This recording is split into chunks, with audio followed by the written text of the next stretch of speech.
Is it something terribly unlikely that an alligator would attack a human being? Not necessarily unlikely. I mean, Disney has done a great job. I don't have any stock in Disney or anything else. I'm just saying we've all probably been there. They work very hard with the Game and Fish Commission in Florida. When they have gators there, they call people to take them out of there. Remember something in the springtime, as the other gentleman knows, a lot of breeding and that kind of thing going on with the gators. Gators can go through pipes, they can walk down roads, they can do all sorts of things to get in there, and they try and remove those gators.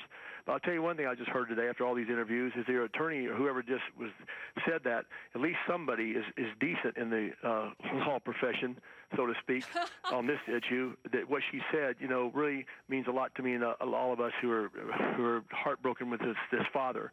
And the other gentleman said this, as far as alligators, when I film them all over the world, the crocodiles, wherever I go to, he's right about that. When I see women doing their clothes, and I've got pictures of what the tribes, or not tribes, people have shown me in Africa and in Asia where they have different crocodiles and alligators. A lot of it is done there when they're washing their clothes. They come out of there. That's why they got those little eyeballs, like a submarine, as he knows.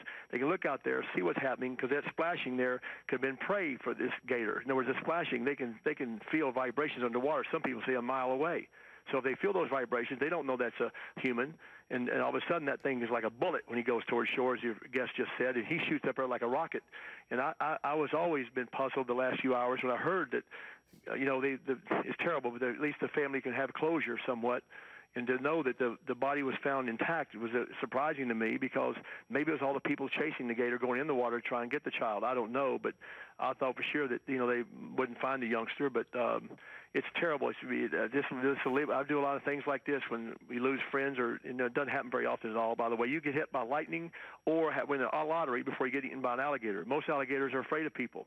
But when you go and feed alligators, like some people do, they're adapted to the human being. They don't know it's a human. They just know it's a food source. And when that happens in Florida, you're going to be fined and also a jail sentence, because that's just habituating those animals, and you can't do that because you're going to have a big problem. Look at Florida being developments all over the place, building lakes and everything. The gators are in them. Golf courses have gators.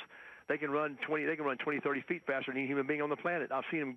God, it's almost frightening how fast they go.